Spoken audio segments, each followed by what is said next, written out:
So you landed your dream job in the Bay Area. So what's next? So the Bay Area clearly is not all sunshine and rainbows. We're gonna talk today about what the Bay Area is, what things you should avoid, and what the worst things are about this area. Oh, it's so nice, it's full of rich people. It's lovely. It's rainbows and unicorns. And if you live in the Bay Area right now, I wanna hear in the comments what you think about these tips and what else you would tell someone just relocating here. So to make sure that I got the most realistic responses for this, I went over to Facebook and I asked a lot of people what they think about the Bay Area and what their least favorite parts are about it. So we're going to use that list to really guide you through some of the worst things in the Bay Area. Now, number one thing that was repeated over and over again was the traffic. You know the Bay Area, you know that during commute hours, it will take you probably about 2 to 3 times the amount of miles to get to your destination.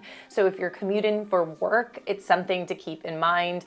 The worst hours are typically between about 6:30 a.m. to, let's say, about 9 a.m., which is also the commuter lane hours, something to keep in mind. We also deal with holiday traffic or weekend traffic. So a lot of people head north and south during the weekends or holiday times. So that's something that you should keep in mind as well if you're headed towards Tahoe or Southern California, or really anywhere in between.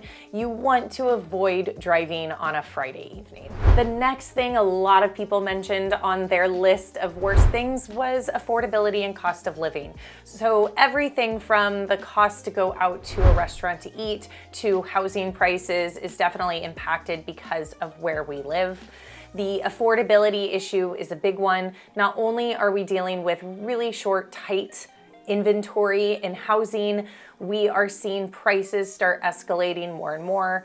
Rental prices have come down ever so slightly, but we are still some of the highest pricing in the nation. Cost of living pertains to gas, restaurants, the cost of any electricity utility bills in your own home. There are endless things that cost far more in the Bay Area than some of the other states. There are programs that exist out there that help with down payment assistance, for example, and lower income opportunities, but that's something that you want to dive into with a realtor or a lender of choice. Now let's switch gears and talk about the political climate in the Bay Area.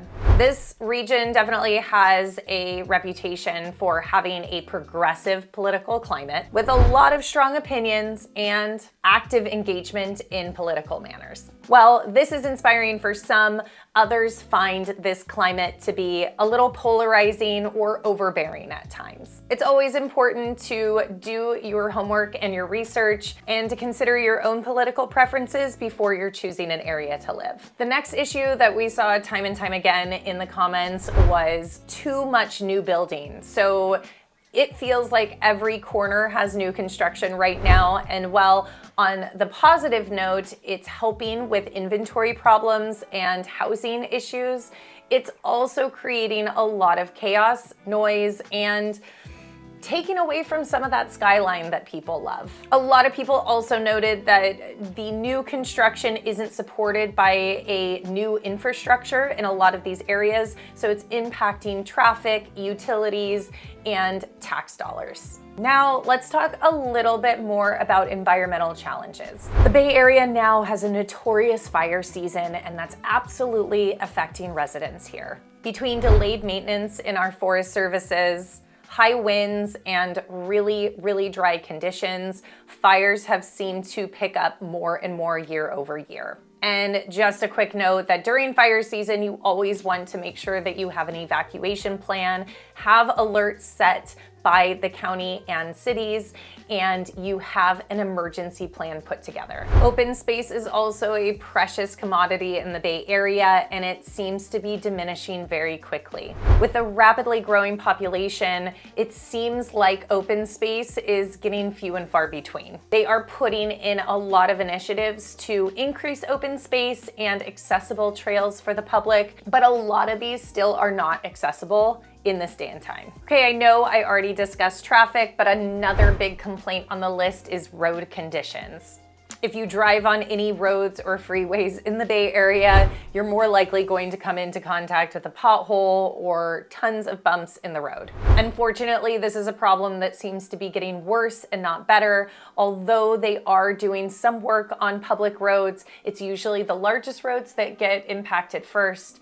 And with severe weather, they seem to worsen very, very quickly. Now we're going to address cleanliness. So there's a little bit of a caveat on this, and that is saying that every city is going to vary in the Bay Area when it comes to cleanliness. There's some cities that you see lined with trash and poor maintenance, and there's other cities that you'll find nothing anywhere and very clean and safe to walk around. Litter and cleanliness definitely detract from a desirability of a certain city or even block that someone wants to live on, and it's an exceptional problem that we're dealing with right now. Now, a lot of this cleanliness unfortunately goes hand in hand with the homelessness problem as well.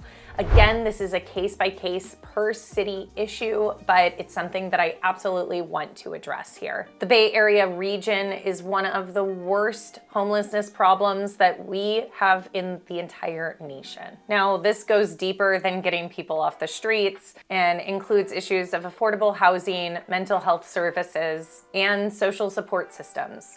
It's an ongoing problem. However, there are some programs that are working really, really hard to try to alleviate this issue. Now, I don't always want to be talking about the negative things of the Bay Area, and if you're curious about knowing more about living here, definitely check out my other videos and playlists about some of the more positive things about this area. If you found this information valuable, definitely make sure that you subscribe to this channel, and I look forward to seeing you soon.